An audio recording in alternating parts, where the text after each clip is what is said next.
I'm Mark Greene, and I'll take you on an unbelievable ride meeting inspiring automotive enthusiasts.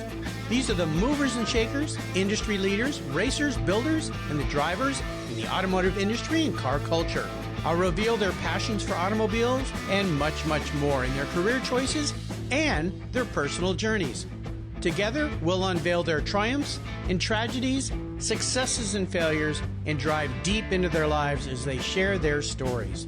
You get to ride along with me on the inspirational journey, and together, we'll put the pedal to the metal here on Cars Yeah!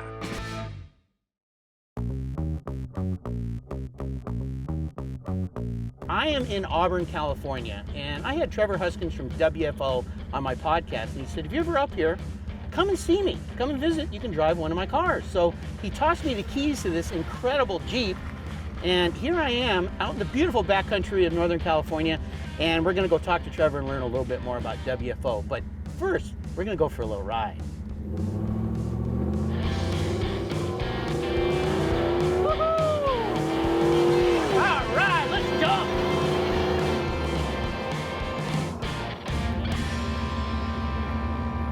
All right, what a ride!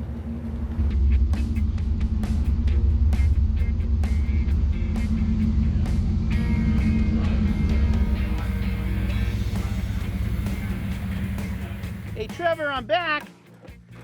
Well, what do you think? That was fun. This thing is incredible. I couldn't believe it, but I got a little problem here. I'm way up high. Maybe you could help me down, huh? Well, this is a little embarrassing, but I do have a lap. Oh, thank you. I knew you'd help me out, buddy. This is embarrassing. Yeah, for me, not for you. There you go. All right. Hey, that was a blast. Well, thanks for coming to see the shop. I can't wait to learn more about WFO. Come on over, I'll show you around. All right. We need to order a set for Jason's build. Yeah. Sorry, Mark. Hey, no problem. I was just enjoying some of your shirts here. I'm wondering if you have this in black, though. You know, you Porsche guys, I might have a salmon one in the back. Ouch. You know, now that I'm a Jeep driver, I'm a real man, so it's cool to be here. I'm so excited to be in your shop. I want you to tell me a little bit more about all the things you do here, because when you were on the Cars Yeah podcast, you touched on the fabricating, the parts, all the different things you do, but now that I can see all this, I'm blown away. So kind of walk me through some of the things you offer your customers, and then we'll go out into the shop and have a little bit of fun. Well, we are a multifaceted company, so we have a lot of different avenues. We manufacture and wholesale a product line, which is what you're looking at right here with limit straps, steering arms, tube inserts, shock tabs, leaf spring plates, a lot of suspension parts. So these are all parts that we make, manufacture, and sell. We also do retail sales in the aftermarket automotive industry, so mostly focusing on Jeeps, trucks, and off-road stuff. But we also do the occasional hot rod, do a chassis, a LS swap, or something like that. So if I brought you a Porsche, you can make it like a monster off-road vehicle? We could put an LS engine in that thing and really make it run. Okay. But We'll talk. we also have a differential service and repair shop. So that's where more of the car stuff happens. Okay. A guy will come in with a 67 Chevelle and we'll narrow up a Dana 60 and put it in there, or a Ford 9-inch or something like that. So You do it all. We do. And then we have an eBay store, an online store, you know, Instagram, Facebook, all those standard social media outlets, and basically do just about anything. About anything. So, Well, let's go out in your shop, because I want to see, you talked about an incredible team you have here. I want to see some of these guys in action, and I want to see a little bit of what goes into like that Jeep you let me drive today. So let's have some fun. well, follow me. Let's Okay. head out here. Here we go.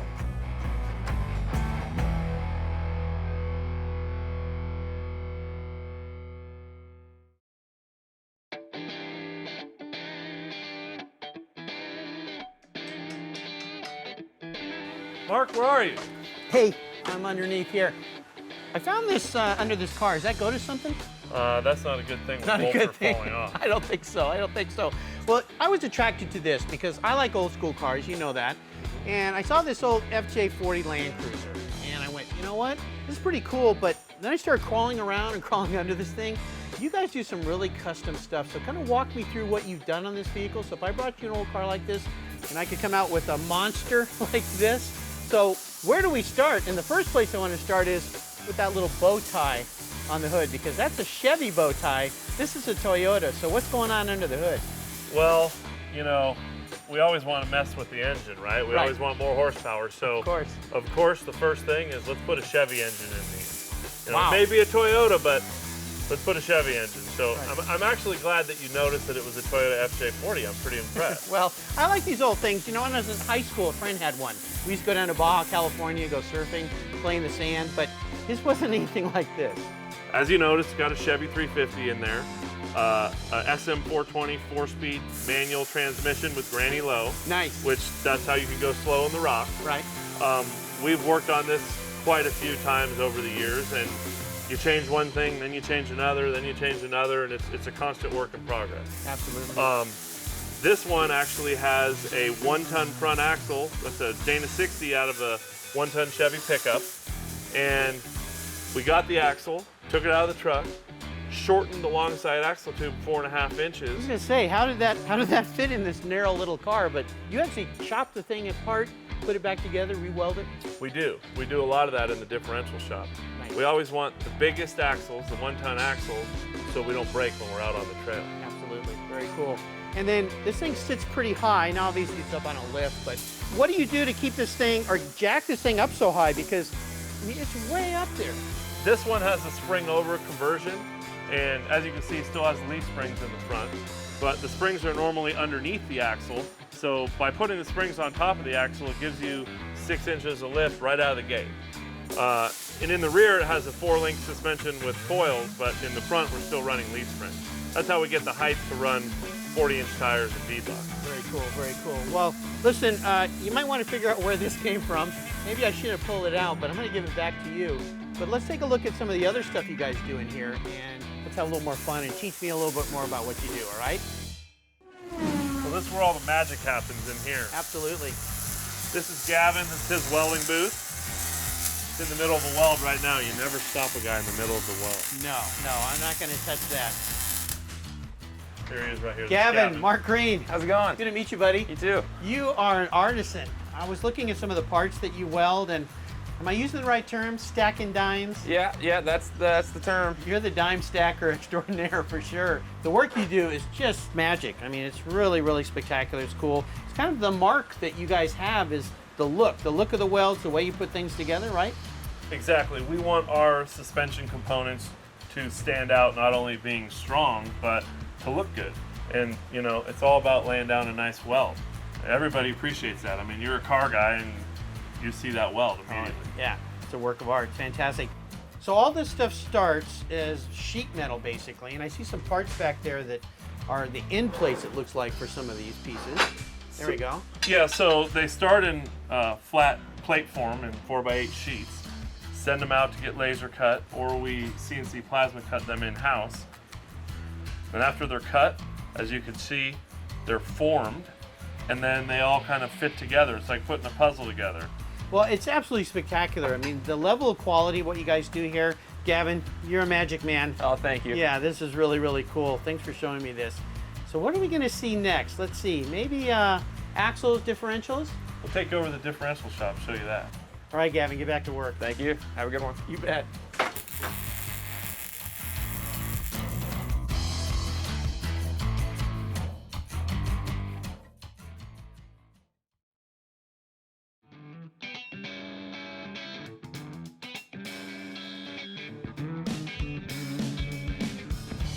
So Trevor, now we're over here in another part of your shop. Seems like things just keep growing with this business. They keep getting bigger and bigger.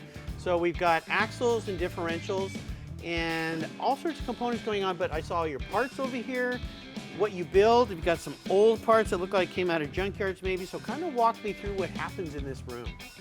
So basically in the off-roading industry, one of the first things that we modify is the undercarriage of the vehicle, and bigger is better.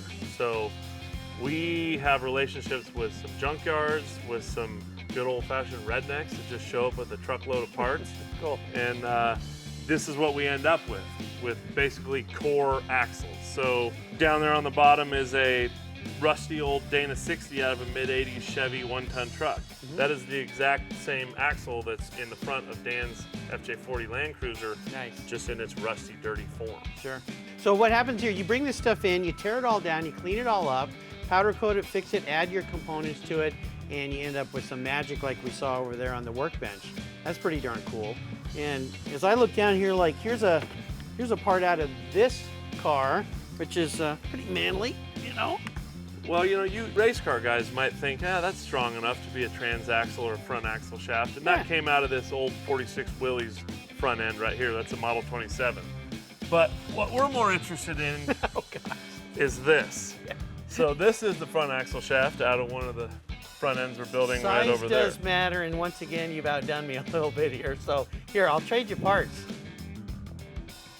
Okay, I can do some curls with as this. you can see, yeah, you know, pretty big difference. Very, very cool. 1 ton 40 spline, 300M shafts. Wow. And this is, I think, about 10 spline.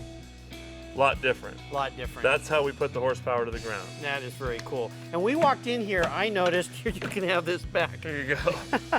When I walked in here, I noticed a little project over here I want you to show me, because this is a pretty special build one of your clients is doing for a teenage son, I understand. Let's go over here and take a look at this thing. Let's go take a peek. Okay. All right, Trevor, I was looking across your shop and I saw something kind of cool here. First gen Chevy Blazer, I think. Correct. Early 70s, but there's a lot of custom stuff going on here. So kind of walk me through all the different components that you guys would put on a vehicle like this and some of the special things. Like, I'm looking at this going, what is going on here? There's something off another vehicle, I think. So first of all, this Blazer has an engine swap. So it has an LS3 from a 2014 Chevy Camaro.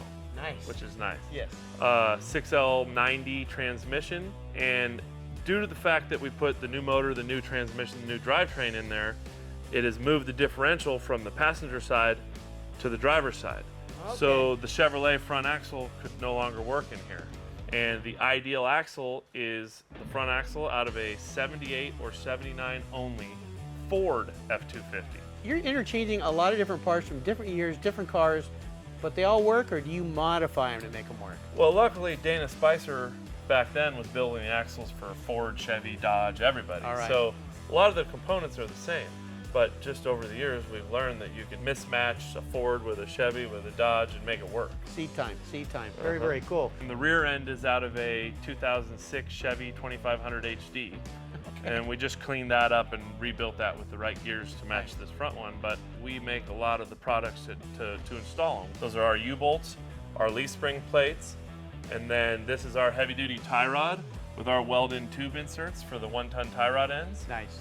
So we basically manufacture and sell the components for the do-it-yourself at-home guy to do the same kind of project in their garage. Very cool. So whatever I need, you can provide me, even if I'm building a rig like this for my teenage son to impress his girlfriend. Absolutely. All right, sounds great. Well, let's go on and look at some more things. Sounds good. All right, Trevor, so now we're where some more magic happens, and you've got Kevin here, right? Yep. Engineer Kevin, who's doing some CAD drawings for us, and what I found pretty cool is you told me is being part of SEMA allows you to get some drawings that come in that you can then match your components up to, right? Tell me about that.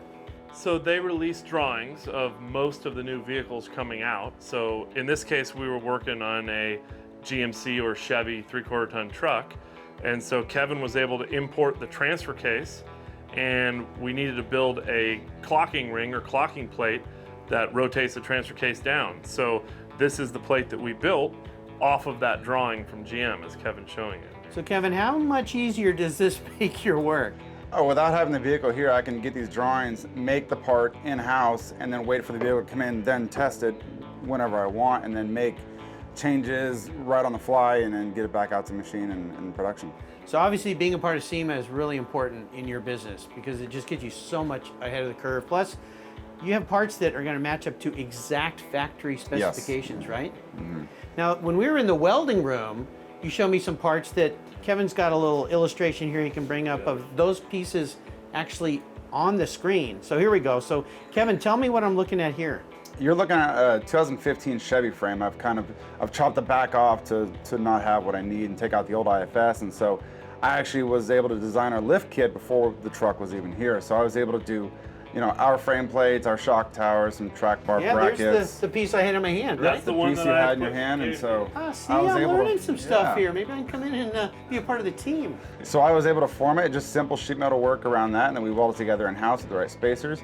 It was even able to make the cross member with the link mounts integrated into it with the transmission mount So I know all the measurements are exact every time. This is so cool. Well, thanks for showing me. This is great fun. You have some fun back here, don't you? Oh, sometimes, yeah. Good to meet you. You too. Thanks, Kevin. Thank you. All right. So Trevor, I'm walking around your shop here looking at all these cool parts, and I see this old bird sitting up here, and I kind of take a peek at it and I go, somebody forgot to check their fluids in their rear diff, right? This is a great example of what happens when you don't put oil in your differential. These are some of the parts that sort of melted down, caught on fire, and came out of this differential. This is an E-locker, and this isn't from an old vehicle. This is a 2015 Ford F-250. So somebody had a little leak, they didn't pay attention, and this is where it ends up, in the dead files. If you see a drip on the ground in your driveway, Yes. this is what's going to happen if you don't fix it. Absolutely. A $22 pinion seal could equal $4,000. Ouch. But you guys can fix this stuff up, so no problem. No problem. Al will tear it down, hot tank it, wash it, new ring and pinion, new bearings, new locker. He'll be down the road. Just a little time and money, that's all. Just money. Absolutely.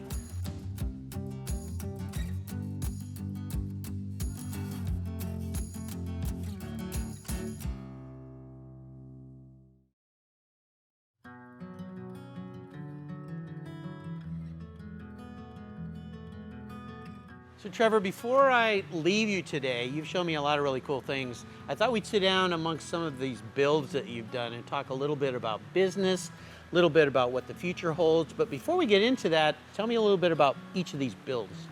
Well, behind us is my 84 Jeep Scrambler. It's actually a CJ8. Right. And it could look like a pickup, but I have the roll cage going all the way to the back and back seat, so it looks like a stretched Jeep. This Jeep is built from all of our components, basically the cookie cutter, front suspension mounts, rear suspension mounts, axles. All of our products were put into that to build that vehicle. When I drove that, it was so easy to drive. That's what stood out for me.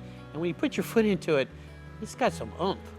That does. That has a 6-liter Chevy LS engine, which came out of a 2006 Cadillac Escalade, and it has the 4L60 that came out of that car as well, and still gets good gas mileage. Incredible. And then this truck, you told me this truck is a 2018, virtually brand new truck. You drove it from the showroom to your shop and just started ripping everything apart. Well, one of our biggest products here at WFO is we do solid axle conversions for GM products. So the GM trucks have independent front suspension, and we build a kit to put a live front axle in these trucks while you lift them. When I bought my new 2018 truck, there was no way it was going to be driving around with the independent suspension. So 120 miles later, it was on the rack. We cut it apart, and we designed the kit for the new GM trucks off of this truck. It's fantastic. So when you were on my podcast, you talked about your business quite a bit. That's what Cars Yeah is all about. And one of the things you mentioned was how you got through the recessionary period, 2007, 8, 9. That defeated a lot of people who were very successful, but when the money dried out, people just stopped spending. But you had a very different experience. So tell me how you did that with your business through basically being very diversified, and how that helped you grow even more after the recession was over and people started spending money again. Well, you know, we started in 2003, so it was just before the major recession, and we just hit the ground running, and we're willing to do anything and everything to make some money. And we were learning different things, and then we realized that we have the tools, we have the shop, we have the ability to do anything. And next thing you know, we were building the mechanism to put the cameras on the Google Street View vans. And that was just a relationship that came from a normal customer that we helped him work on his pickup, who was sitting at a Thanksgiving table and mentioned to his engineer, I think brother-in-law, hey, you guys need somebody to help you put the cameras on these vans.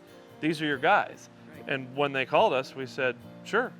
You want us to jump? We How can high? do that, yeah. Yeah. Fantastic. Let's talk a little bit about the future, because business is about growth and looking way down the road. So what's in store for you as the new year comes around and as you start to grow your business as far as products and things you want to develop, and maybe some big dreams and goals that you might have? Well, the one thing is, when we're talking about the work in the shop, like people bringing their vehicle for us to work on, you can only do so many. Only so many employees, so much room in the shop. Well, you know, I want to branch out. I want other people who can't come to my shop to have our products. So that's why we're developing this solid axle lift kit line.